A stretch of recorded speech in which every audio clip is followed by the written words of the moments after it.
Nós estamos de volta e hoje nós estamos conversando com o professor Pazetti e estamos falando agora de descompactação de solo. Professor, identificado sim que tem a compactação. E agora, como é que vai fazer para resolver isso?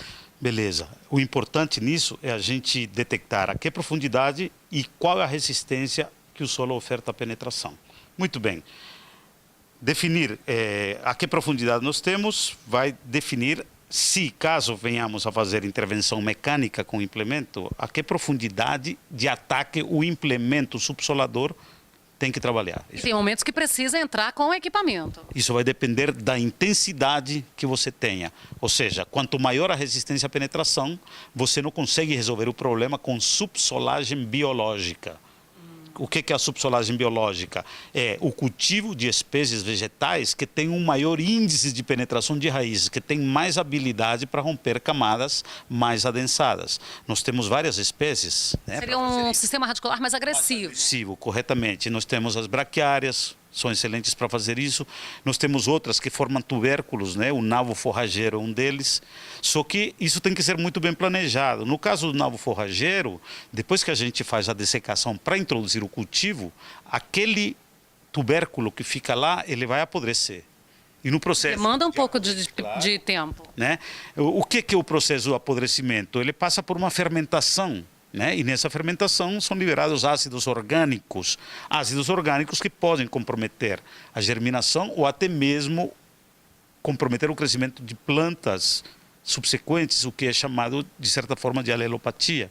Bom, então, detectado a intensidade ou a resistência à penetração, a gente define se a estratégia é de natureza biológica ou se é mecânica. Então, de qualquer forma, precisa de um planejamento bem organizado da propriedade do produtor para fazer esse processo. Isso. Agora, não tenha dúvida, é importante que o produtor faça isso, porque essa é uma forma de a gente não apenas respeitar a prioridade da planta, mas de se garantir mais estabilidade do funcionamento da planta no campo.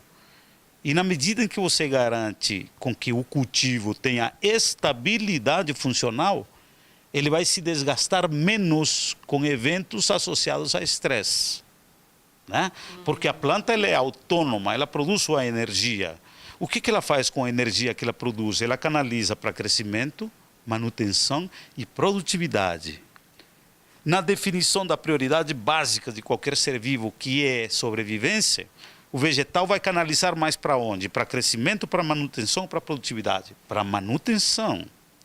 O que significa o cultivo permanecer mais tempo em estresse? Que mais gasto ele vai dedicar à manutenção, sobra menos para crescimento. Menos para produtividade. Óbvio, né? Porque se eu comprometo, por exemplo, o alcance do índice foliar mínimo, ou da área foliar mínima, esse é o que define hoje, basicamente, crescimento, né? Tamanho mínimo. Como se interpreta tamanho mínimo numa espécie vegetal? Ou por idade, ou por área foliar. A gente pode até comparar assim, como eu pegar o meu salário e ver ali os gastos que eu vou ter dentro da minha despesa doméstica e o que vai me sobrar para fazer um investimento? A poupança, né? Ter o crescimento econômico. Né? É por aí. É assim, nós somos assim. Né? Então, o que nós recebemos primeiro vem para o alimento. É o que a gente obriga, depois as contas. Isso é manutenção. Beleza? Agora, você se estressa. Fica doente. Doente, mais gasto com manutenção. Tem que ir na farmácia comprar remédio. Mais gasto com médico. Na planta é a mesma coisa.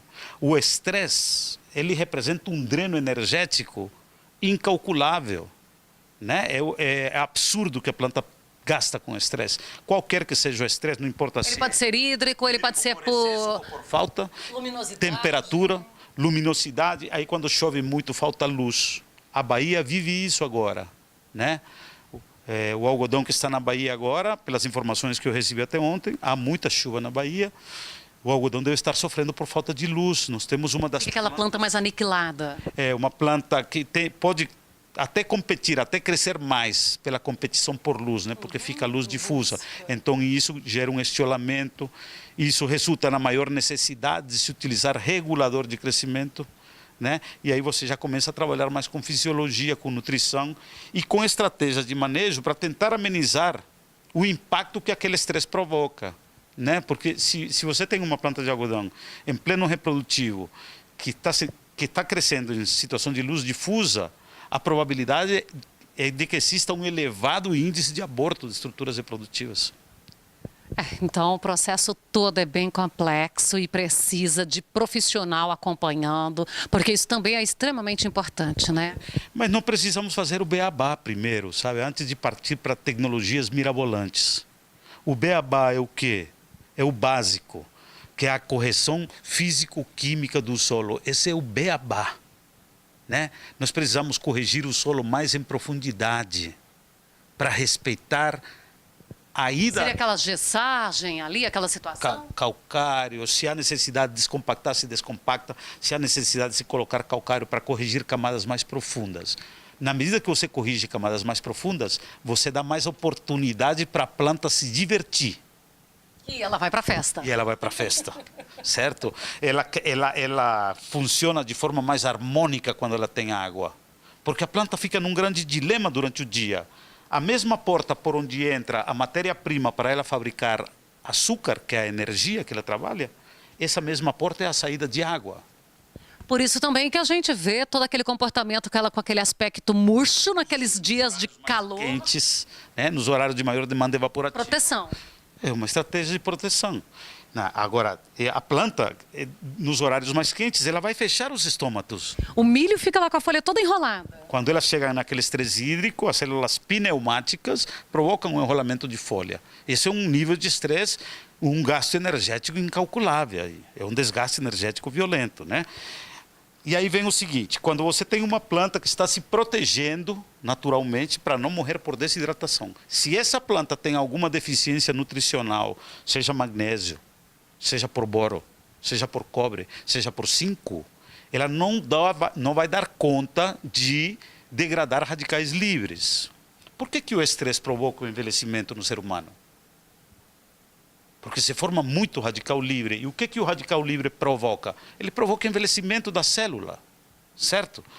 A mesma coisa acontece na planta, só que a planta ela tem seu sistema de defesa, né?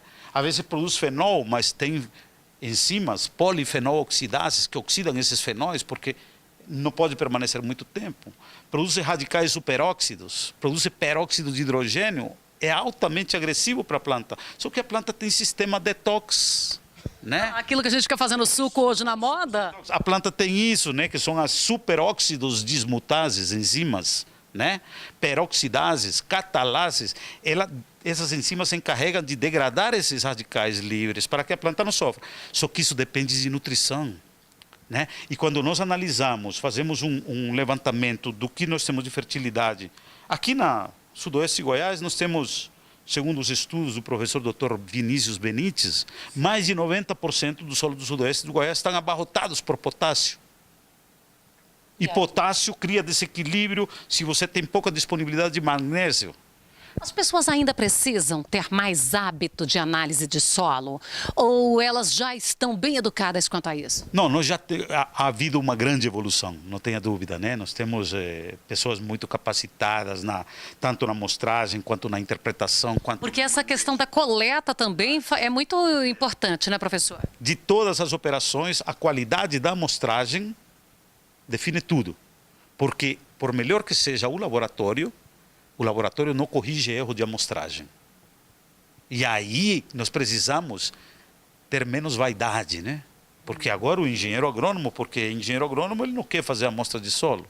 Às vezes ele manda o monitor, o técnico de campo, e o técnico de campo que não está treinado, ele vai colher o solo de qualquer jeito. Pega uma superfície que não é adequada, o ponto que não é adequado. O solo pega próximo a um formigueiro, pega com palha. Então, não, tem que ter um procedimento, né? E o que nós precisamos hoje em dia é estratificar a amostragem. Porque há algum tempo atrás, o que está se fazendo hoje, Faveli? A verdade, né? As fazendas estão sendo tocadas pela logística operacional e a questão técnica esquece. O que eu quero dizer com isso? O que está se fazendo com a adubação? Está se fazendo adubação na linha ou está se fazendo adubação a lanço?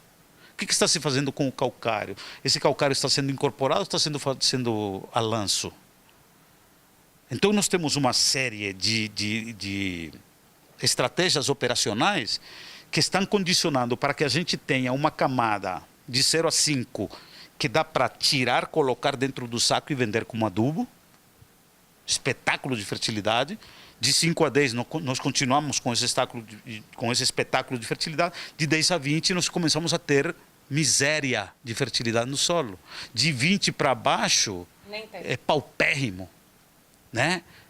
É assim na grande maioria dos solos. Aí a raiz não pode nem descer muito para a festa, porque chega lá não tem festa. Tem festa, né? Vai chegar na festa, não tem nem água para ela beber. É difícil, né? Então, nós precisamos disso.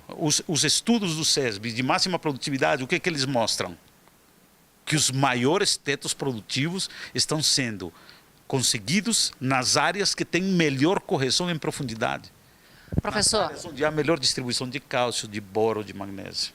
nosso tempo está esgotado, mas pode ter certeza que nós vamos te explorar mais para fazermos esse bate-papo gostoso e trazermos tantas informações como foi no programa de hoje, assim, tão leve e tão necessária para o nosso telespectador, para o nosso produtor e outros consultores também, professores que estão por esse Brasil afora. Muito obrigada pela sua participação conosco. Eu agradeço a oportunidade, fica um abraço aí para todos os amigos, né? E agradecemos a oportunidade também por estar representando a Universidade de Rio Verde, né?